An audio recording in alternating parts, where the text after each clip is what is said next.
জানানিম শারদাম দেবীম রামকৃষ্ণম জগদ্গুরুম পাদপদ্মে ত্বয়োশ্রিত্वा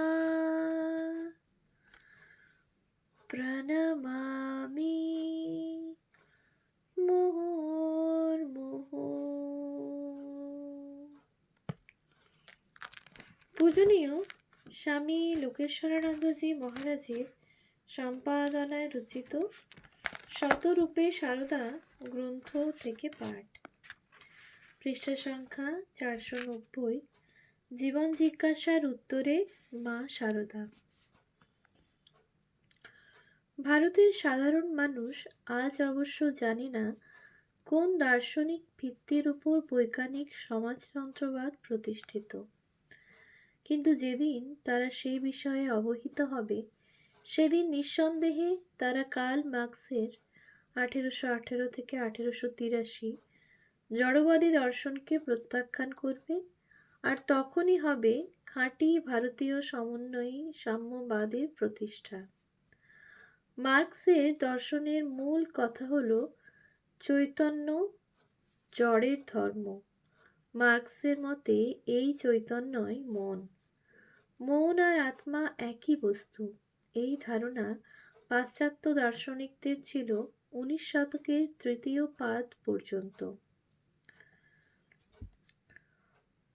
What we call manas, the mind, the Western people call soul.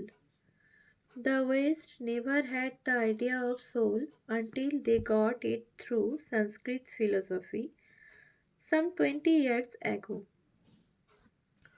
উৎস: the complete works of Swami Vivekananda, volume 3, page 126। সে যাই হোক, চৈতন্য যে জড়ের ধর্ম একথা এদেশের চার্বাকরাও বলতো। স্বীকার করতে দ্বিধা নেই, মার্ক্স একজন প্রখ্যাত পণ্ডিত ছিলেন যার চিন্তা ও কর্ম পৃথিবীর বিভিন্ন রাষ্ট্রকে প্রভাবিত করেছে।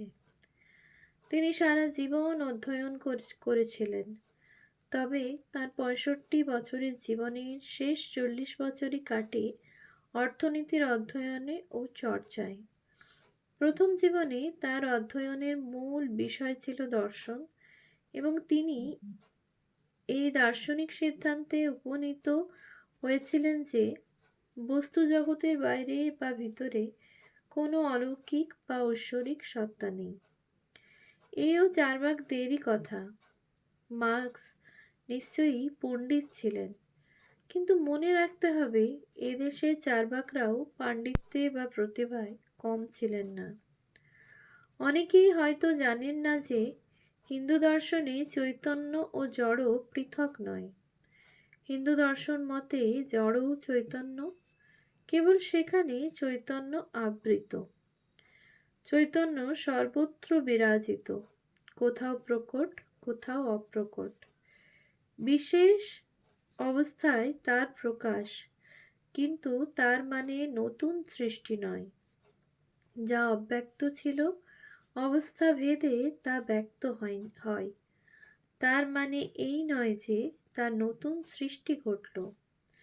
জড় ক্রমবিকাশের পথে চৈতন্যে পরিণত হয়নি। অনুকূল অবস্থার গুণে তার অন্তর্নিহিত চৈতন্যের প্রকাশ ঘটেছে, এই মাত্র। ধীরে ধীরে পাশ্চাত্য বৈজ্ঞানিকরা এই মত মেনে নিতে চলেছেন, তার লক্ষণ দেখছি। বিভিন্ন জড় পদার্থ কোনো সাংগঠনিক প্রক্রিয়ায় সংমিশ্রিত বা সম্মিলিত হলে তাদের মধ্যে যে নতুন শক্তির আবির্ভাব ঘটে তাই চৈতন্য, আর সেই সংগঠনটি ভেঙে গেলে চৈতন্যেরও ঘটে বিলুপ্তি। এই সিদ্ধান্তের সপক্ষে চার্বাকরা যে শাণিত যুক্তি দেখিয়েছেন, হিন্দু ষড়দর্শন তার জবাব দেবার প্রয়োজন বোধ করেনি। এই কারণে যে সাধারণভাবে বলতে গেলে ষড়দর্শন বেদ নির্ভর, তার মধ্যে বিশেষ করে মীমাংসক আর বেদান্তীদের কাছে বেদ অপৌরুষেয় ও স্বতঃসিদ্ধ প্রমাণ। বেদ বিরুদ্ধ কোনো যুক্তি তারা প্রমাণ বলে স্বীকার করেন না। সুতরাং বেদ নিরপেক্ষ কোনো যুক্তি দিয়ে চার্বাক মত খণ্ডন করার মাথা ব্যথা তাদের ছিল না। অপরদিকে বৌদ্ধরাও বেদ মানতেন না। বিশ্ব পাণ্ডিত্যে বৌদ্ধ দার্শনিকরা ভারতবর্ষ তথা বিশ্বের দর্শনের ইতিহাসে একটি বিশেষ স্থানের অধিকারী, আর তারাই চার্বাকদের শানিত যুক্তিগুলি খণ্ডন করেছিলেন তাদের ক্ষুরোধার বুদ্ধির সাহায্যে। নাগার্জুন, অসঙ্গ, বসুবন্ধু, ধর্মকীর্তি, শান্তরক্ষিত প্রমুখ বিরাট বৌদ্ধ দার্শনিকদের পাণ্ডিত্য অতুলনীয়। এইসব বৌদ্ধ দার্শনিকদের সূক্ষ্মাতিসূক্ষ্ম বিচারধারা পাশ্চাত্যের দার্শনিক চিন্তাধারাকেও প্রভাবিত করেছে বিগত 500 বছর যাবৎ। উৎস: ভারত দর্শন সার, উমেশচন্দ্র ভট্টাচার্য, বিশ্বভারতী গ্রন্থালয়, কলিকাতা, 1356, পৃষ্ঠা 134 থেকে 135। সুতরাং যা হিন্দুদের দ্বারা বেদের সাহায্যে এবং বৌদ্ধদের দ্বারা যুক্তির সাহায্যে প্রত্যাখ্যাত হয়েছে, সেই জড়বাদী চার্বাক দর্শনের ভিত্তির উপর গড়া কোনো মতবাদের সৌধই এদেশের মাটিতে টিকবে না। ভারতবর্ষ ধর্মের দেশ, ধর্মই এই দেশের প্রাণ। এই কথা স্বামী বিবেকানন্দ ভারতে প্রদত্ত তাঁর বক্তৃতাবলিতে অসংখ্যবার বলেছেন। এদেশের ধর্ম প্রচার করে চৈতন্যই আমাদের প্রকৃত সত্তা, সবার মধ্যে এক চৈতন্য, কেবল প্রকাশের তারতম্য। এই আদর্শকে ভিত্তি করেই ভারতীয় সাম্যবাদ প্রতিষ্ঠিত হবে। 1844 খ্রিস্টাব্দে মার্কস লিখেছেন, ধর্ম হচ্ছে জনগণের আফিং। আর তার 26 বছর বয়সের এই উক্তিটি ধর্ম সম্বন্ধে মার্কসীয় দৃষ্টিভঙ্গির মোক্ষম কথা। Religion is the opium of the people, Marx wrote in 1844.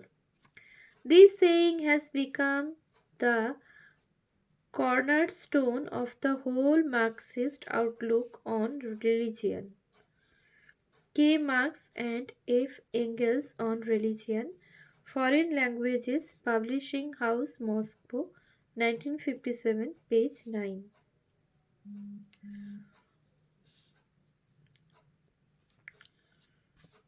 কিন্তু এ কোন ধর্ম? ক্ষমতালিপ্সু পুরোহিত প্রভাবিত আচার অনুষ্ঠান সর্বস্ব ধর্ম। যিশুর উদার প্রেমের ধর্ম নয়, মানুষের অন্তর্নিহিত পূর্ণতার বিকাশ যা ধর্ম বলে অভিহিত, সেই অভি ও প্রেরণাবর্ষী ধর্ম নয়। ধনী ও রাষ্ট্রের প্রসাদপুষ্ট এবং পাপ পুণ্যের ধাঁধায় নিমজ্জিত যুক্তিবিহীন সংকীর্ণতার ধর্ম। মার্কসের উপরোক্ত মত যতই প্রচারিত হোক, মনে প্রাণে ভারতবাসী তা কখনোই নেবে না।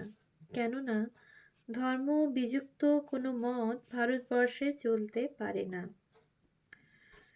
স্বামীজির বাণী ও রচনা থেকে এই প্রসঙ্গে কয়েকটি উক্তি এখানে উল্লেখ করা যেতে পারে। ধর্মই আমাদের সনিহিত স্বরূপ। যদি সেই রক্তপ্রবাহ চলাচলের কোনো বাধা না থাকে, যদি রক্ত বিশুদ্ধ ও সতেজ হয়, তবে সকল বিষয়েই কল্যাণ হইবে। যদি এই রক্ত বিশুদ্ধ হয়, তবে রাজনীতিক, সামাজিক বা অন্য কোনরূপ বাহ্য দোষ, এমনকি আমাদের দেশের ঘোর দারিদ্র দোষ, সবই সংশোধিত হইয়া যাইবে।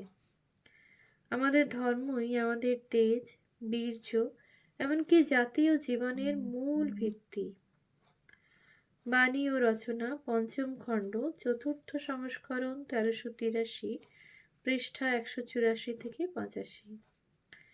ভারতে যে কোনো সংস্কার বা উন্নতির চেষ্টা করা হোক, প্রথমত ধর্মের উন্নতি আবশ্যক। ভারতকে সামাজিক বা রাজনৈতিকভাবে প্লাবিত করার আগে প্রথমে আধ্যাত্মিকভাবে প্লাবিত করো। বাণী ও রচনা পঞ্চম খণ্ড পৃষ্ঠা 111। ভারতে সমাজ সংস্কার প্রচার করিতে হইলে দেখাইতে হইবে সেই নূতন সামাজিক ব্যবস্থা দ্বারা জীবন কতটা আধ্যাত্মিকভাবে ভাবিত হইবে। রাজনীতি প্রচার করিতে হইলেও দেখাইতে হইবে উহার দ্বারা আমাদের জাতীয় জীবনের প্রধান আকাঙ্ক্ষা আধ্যাত্মিক উন্নতি কত অধিক পরিমাণে সাধিত হইবে। বাণী ও রচনা পঞ্চম খণ্ড পৃষ্ঠা 110। রাজনৈতিক উন্নতি, সমাজ সংস্কার বা কুবেরের ঐশ্বর্য থাকা সত্ত্বেও ধর্মই ভারতের প্রাণ। ধর্ম লুপ্ত হইলে ভারতও মরিয়া যাইবে। বাণী ও রচনা পঞ্চম খণ্ড পৃষ্ঠা 39। এই ধরনের আরও অসংখ্য উক্তি স্বামীজির বাণী ও রচনাতে আছে। দ্রষ্টব্য বাণী ও রচনা পঞ্চম খণ্ড পৃষ্ঠা 5, 7, 67, 186, ষষ্ঠ খণ্ড পৃষ্ঠা 237। তবে মার্ক্সের সাম্যবাদে অনেক ভালো কথাও আছে।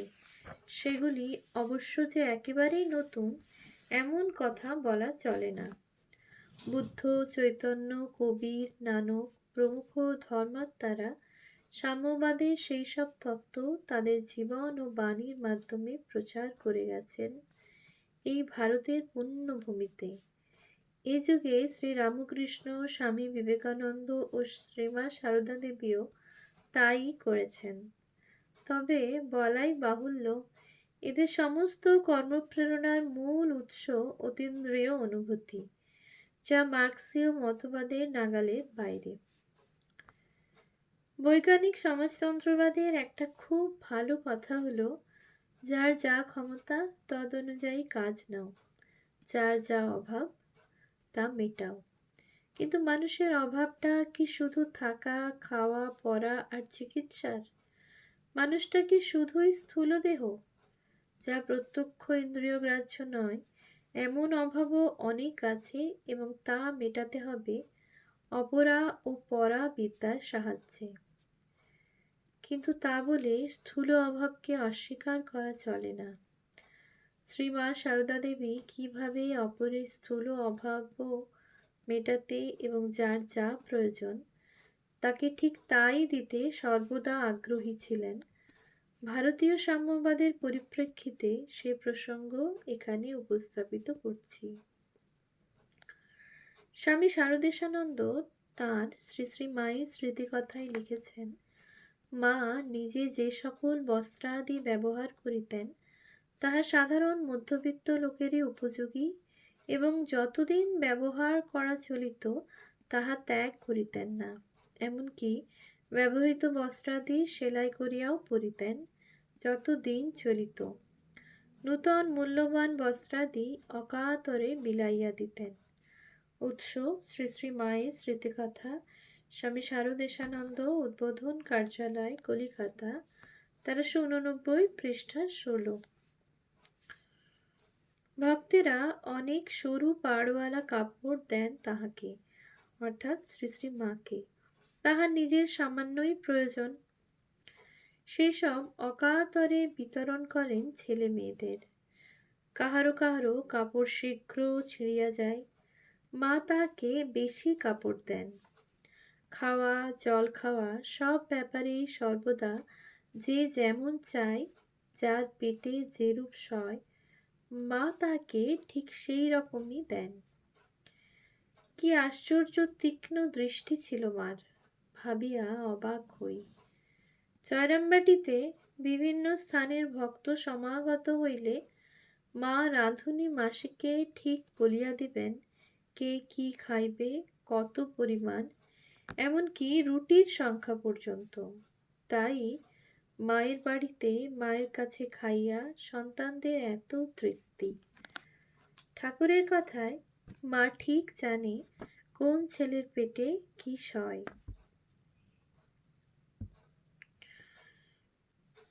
উৎস শ্রী শ্রী মায়ের স্মৃতিকথা, স্বামী শারদেশানন্দ, পৃষ্ঠা 18। ওম शान्ति शान्ति शान्तिः हरिः ॐ तत्सत् श्रीरामकृष्ण